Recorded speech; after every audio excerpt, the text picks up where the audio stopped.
Genèse 32, 24 jusqu'au verset 30. La parole de Dieu dit: Jacob demeura seul, alors un homme lutta avec lui jusqu'au lever de l'aurore. Voyant qu'il ne pouvait le vaincre, cet homme le frappa à l'emboîture de la hanche. Et l'emboîture de la hanche de Jacob se démit pendant qu'il luttait avec lui. Il dit: Laisse-moi aller, car l'aurore se lève. Et Jacob répondit: Je ne te laisserai point aller, que tu ne m'aies béni. Il lui dit: Quel est ton nom? Et il répondit: Jacob. Et il dit encore: Ton nom ne sera plus Jacob, mais tu seras appelé Israël.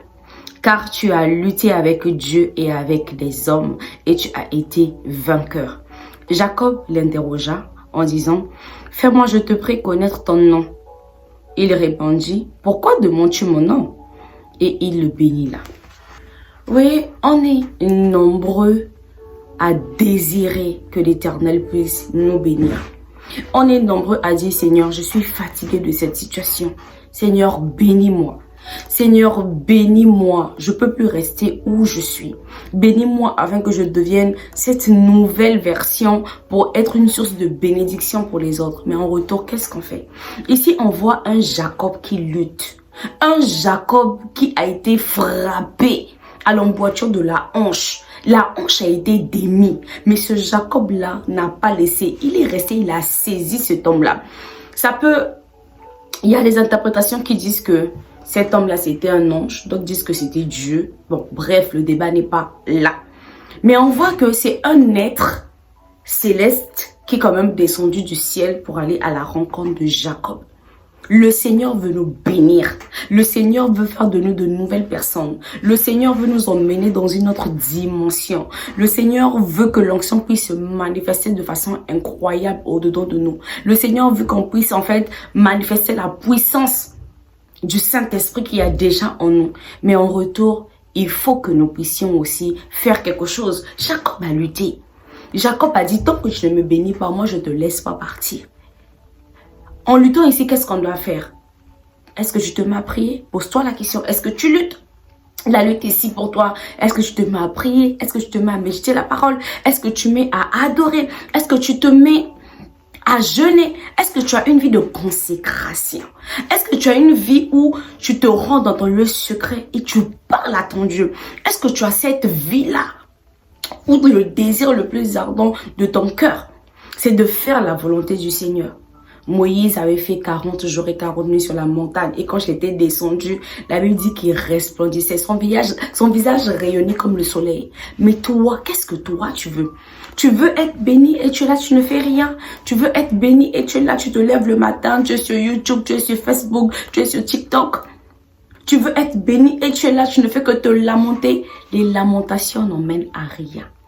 Dieu bénit celui-là qui se lève et qui lutte. Dieu bénit celui-là qui le cherche. Parce que la Bible dit qu'il se laisse trouver par ceux-là qui le cherchent. La Bible dit: frappez et on vous ouvrira. Cherchez, vous trouverez. Il se laisse trouver par ceux-là qui le cherchent. Il rémunère ceux-là qui le cherchent.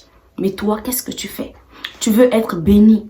Tu veux changer de position. Tu veux avoir un autre nom, parce que tu es fatigué d'être cette personne-là qu'on pointe du doigt en disant: voilà le pauvre, voilà le mendiant, voilà celui qui vient toujours emprunter, voilà celui qui est toujours un poids pour la famille. Mais qu'est-ce que tu fais pour pouvoir changer de nom? Jacob a lutté, il a changé de nom, il a été béni. La Bible dit: il a été béni là où il a lutté, il a été béni là. Voilà, dans Genèse 28, à partir du verset 11 jusqu'au verset 15, là vous allez voir que Jacob avait déjà eu un songe. Dans le songe, le ciel, il y avait une échelle, je vais lire.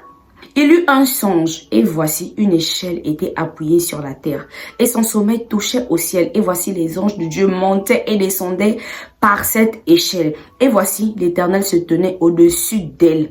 Et il dit: je suis l'Éternel, le Dieu d'Abraham ton père, et le Dieu d'Isaac. La terre sur laquelle tu es couché, je la donnerai à toi et à ta postérité. Ta postérité sera comme la poussière de la terre. Tu t'étendras à l'Occident et à l'Orient, au septentrion et au midi. Et toutes les familles de la terre seront bénies en toi et en ta postérité. Voici, je suis avec toi, je te garde garderai partout où tu iras et je te ramènerai dans ce pays, car je ne t'abandonnerai point que je n'ai exaucé ce que je t'ai dit. Jacob avait déjà eu un songe où l'Éternel dit que tant que je n'ai pas exaucé là, exécuté ma parole, je ne vais pas t'abandonner, je n'irai pas loin de toi. Malgré qu'il avait déjà eu ce songe-là, il n'est pas resté les bras croisés. Mais nous, combien de prophéties on a déjà eu? Combien de prophéties avons-nous déjà entendu? Combien de rêves avons-nous fait? Combien de visions avons-nous eu où l'Éternel nous montre qu'on sera à tel niveau, qu'on va avoir une telle dimension, qu'on va œuvrer pour lui, qu'on va être de grands hommes de ce monde, qu'on va être de grandes femmes de ce monde, où il dit qu'il va nous bénir de façon abondante. Combien de fois on a fait ce genre de rêve? Combien de fois on a entendu ce genre de prophétie que oui, je te vois être un grand homme, je te vois être une grande femme, je te vois œuvrer pour le Seigneur, je te vois évoluer dans ton travail, je te vois avoir autant d'enfants. Qu'est-ce qu'on a fait?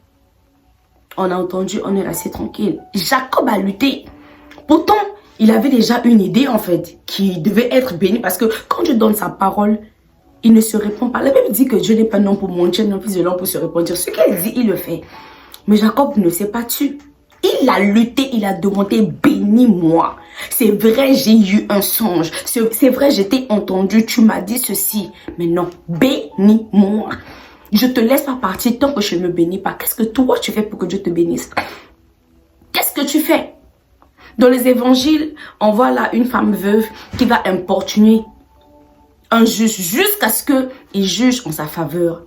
Et c'est l'exemple que Jésus nous donne pour qu'on puisse faire. Est-ce que tu importunes Dieu? Est-ce que tu rentres dans sa présence matin, midi, soir pour dire que je suis fatigué, moi je n'en peux plus?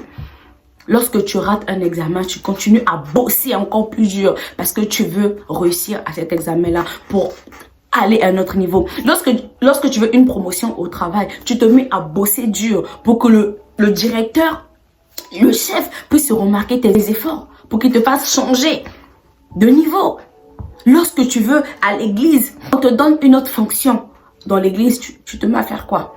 Tu te mets à faire autant d'efforts. Mais pourquoi avec Dieu, tu ne fais pas ça? C'est celui-là qui bénit et sa bénédiction se suit d'aucune douleur. C'est celui-là qui élève. C'est celui-là qui change de nom. C'est celui-là qui fait d'un pêcheur de poissons un pêcheur d'hommes. C'est celui-là qui t'appelle et lorsque tu pries, lorsque même tu passes ton nom pour guérir les malades. C'est celui-là qui passe par toi pour ramener les âmes perdues à Christ. C'est celui-là qui montre toi une sagesse. Voilà pourquoi lorsque tu parles à quelqu'un, la personne t'écoute, la personne te dit oui, gloire à Dieu, Dieu existe. Mais pour ta bénédiction, qu'est-ce que tu fais? Tu te tais. Tu oublies qu'il y a le lieu secret. Tu oublies de repartir, de rentrer à la source. Pour que tu puisses encore t'abreuver. Pour que des fleuves d'eau puissent encore jaillir dedans de toi. Ce matin, peu importe l'heure à laquelle tu me suis, qu'il se fasse matin, qu'il se fasse midi, qu'il se fasse soir où tu es, retourne à la source. Va rentrer en prière. Va chercher le Dieu d'Abraham, le Dieu d'Isaac, le Dieu de Jacob. Va chercher le Dieu qui t'a appelé. Va chercher le Dieu à qui tu as décidé de donner ta vie.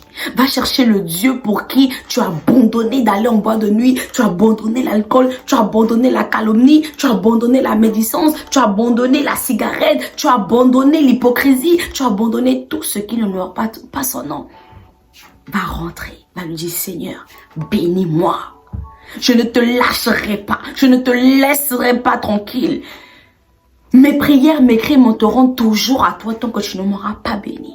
La honte ne peut pas être mon partage parce que j'ai un Dieu assis sur le trône veillant sur ma vie. Repars à la source.